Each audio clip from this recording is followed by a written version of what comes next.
Okay so this is my day 21 of आदि maxing challenge और इसी के साथ मेरे पूरे 3 हफ्ते पूरे हो चुके हैं। और इन 3 हफ्तों में मैंने काफ़ी या फिर कह सकते हो बहुत से चेंजेस देखे अपने शक्ल पे या फिर अपने पूरे शरीर पे। उसके ऊपर मैं एक रिजल्ट वीडियो बना दूंगा। तब तक के लिए जो भी मैं इन वीडियोस में कर रहा हूँ उससे बिल्कुल भी ट्राई मत करना। जैसे देख ही सकते हैं मैंने शुरू किया टॉवल मेथड से 3 सेट 2 उंगलियों की विड्थ के साथ और 3 उंगलियों की विड्थ के साथ टॉवल को जितना हो सके उतना टाइटली बाइट किया और होल्ड करके रखा उस पोजीशन में, वो भी मिनिमम 15 से 20 सेकंड तक।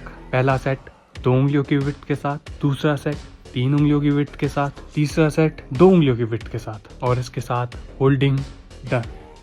होल्ड करने के बाद अब बारी है च्यू करने की। जैसा देख ही सकते हैं मैंने इसे थोड़ा अच्छे से फोल्ड करके अपने दांतों के बीच और खास तौर में अपनी दाढ़ों के बीच मोलर्स और प्री मोलर्स टीथ पे अच्छे से च्यू करने लगा ताकि मेरी मैसेटर मसल जितना हो सके उतना ज़्यादा एक्टिवेट हो सके। मैंने दोनों तरफ से लेफ्ट साइड राइट साइड दोनों में एक एक बार या कह सकते हो 2-2 बार च्यू करने की कोशिश की और मुझे काफ़ी ज़्यादा बेनिफिट दिखे। मैं रिकमेंड अभी नहीं करूँगा ये करने के लिए, पहले मुझे अपने ऊपर अच्छे से एक रिजल्ट वीडियो बनाने दो, उसके बाद ये मैं पूरी हर चीज़ एक डिटेल में बता दूँ। च्यू करने के बाद दोनों तरफ से फिर फ्रंट की तरफ से च्यू करता गया और काफ़ी ज़्यादा इफेक्ट दिखा मुझे अपने जॉ मसल्स पे। इसके साथ टॉवल मेथड डन।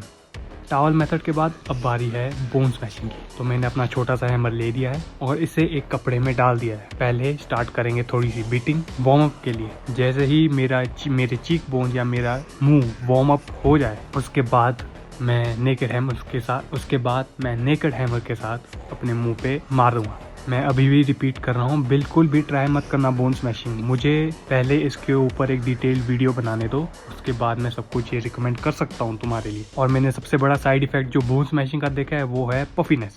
मेरे आई एरिया में काफ़ी ज़्यादा पफीनेस आती है और कोई और भी करेगा उसे भी आएगी। स्वेलिंग शुरू हो सकती है अगर तुम नए हो। बाकी टाइम के साथ तुम्हें थोड़ा अडेप्ट हो जाएगा तुम्हारा चीक बोन्स। इसको मैंने लगभग 3 मिनट या 4 मिनट तक करता गया। सबसे पहले चीक बोन्स के साथ स्टार्ट किया, चीक बोन्स के बाद जॉ एरिया पे और जॉ एरिया में स्पेशली चिन एरिया में जितना हो सके उतने अच्छे से हैमर किया और इसके साथ bone smashing done. Bone smashing के बाद अब बारी है थंब पुलिंग की। थंब पुलिंग मैं अपने हिसाब से कर रहा हूँ, मैं रिकमेंड नहीं करूँगा अभी ये करने के लिए। मैं थंब पुलिंग लेट कर करता हूँ, जहाँ बाकी लोग खड़े होकर एक दीवार के सहारे में करते हैं, मैं इसे थोड़ा अलग तरीके से अपने तरीके से कर रहा हूँ। और इसके भी मैं 3 सेट करूँगा।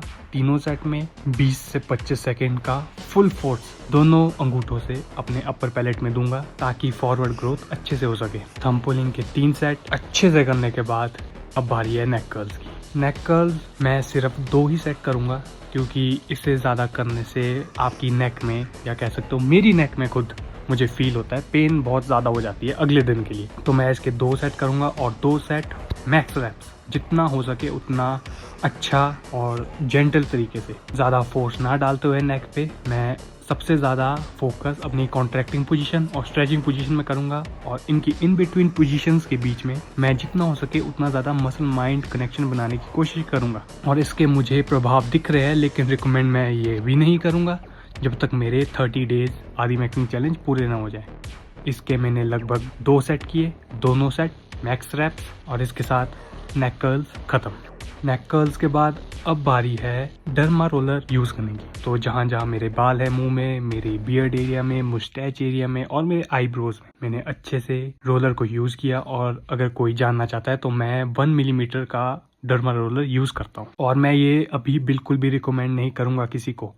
और ख़ास तौर पे जो अगर जवान है, कोई 18 अंडर 18 है, उसे तो बिल्कुल भी सजेस्ट नहीं करूँगा। लेकिन मैं इसके ऊपर एक वीडियो बना दूंगा क्योंकि मैं 6 महीने से लगभग डर्मा रोलर यूज़ कर रहा हूँ। इसे मैंने अच्छे से अपने चिन एरिया पे अप्लाई किया जहाँ जहाँ मेरी कम ग्रोथ है बियर्ड की, और मेरे मुस्टैच एरिया में जहाँ तुम देख ही सकते हो कम ग्रोथ है, और आईब्रोज में वहाँ पे क्योंकि मुझे चाहिए थोड़ी थिकनेस तो मैं वहाँ पर भी अप्लाई करूँगा। और मैं ये बता दूँ, मैं बिना मिनॉक्सीडिल के डर्मा रोलर अप्लाई कर रहा हूँ अपने मुँह पर। तो जब तक मैं खुद एक रिजल्ट वीडियो ना बना दूं डर्मा रोलर के ऊपर, मैं सजेस्ट यही करूँगा तुम इसे खरीदने की कोशिश मत करो।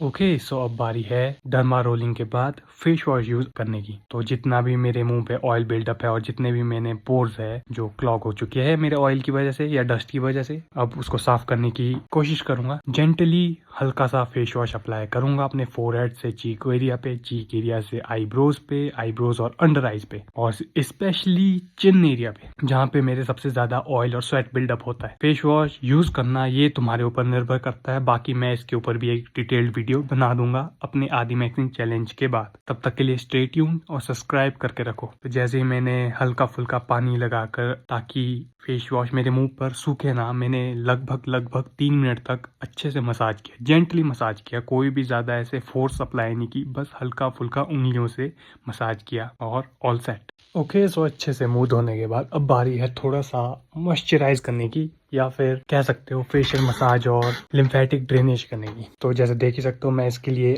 आज एक कोकोनट ऑयल यूज कर रहा हूँ नेचुरल वे में जाने के लिए, क्योंकि मैंने अभी डर्मा रोलिंग भी की है। तो अच्छे से अपने हेयर ग्रोथ के लिए मैंने कोकोनट ऑयल भी यूज किया है, क्योंकि कोकोनट ऑयल प्रूव करता है, और मैं इसके फैक्चुअल बात करता हूँ कि ये हेयर ग्रोथ के लिए रामबाण है, भृंगराज और कोकोनट ऑयल। तो if you want any recommendation on this, I will recommend you to use coconut oil and bhringraj oil. तो जैसे ही मैंने यूज किया, अच्छे से नाक से होते होते चीक बोन्स पे, चीक बोन्स से सीधा जॉ के एंड में, जैसा तुम जानते हो जो कोना होता है ना जॉ के एंड में, उस कोने तक ले जाके आराम से जॉ मसल्स को भी एकदम रिलैक्स करवाया, और रिलैक्स करा के सीधा नेक एरिया से होते होते लिम्फेटिक ड्रेनेज खत्म किया। अच्छे से ऑयल रब किया अपने मुंह में और थोड़ा बहुत अपने आईब्रोज पे, मुस्टैच एरिया में और बियर्ड एरिया में अच्छे से अप्लाई करके ऑल सेट।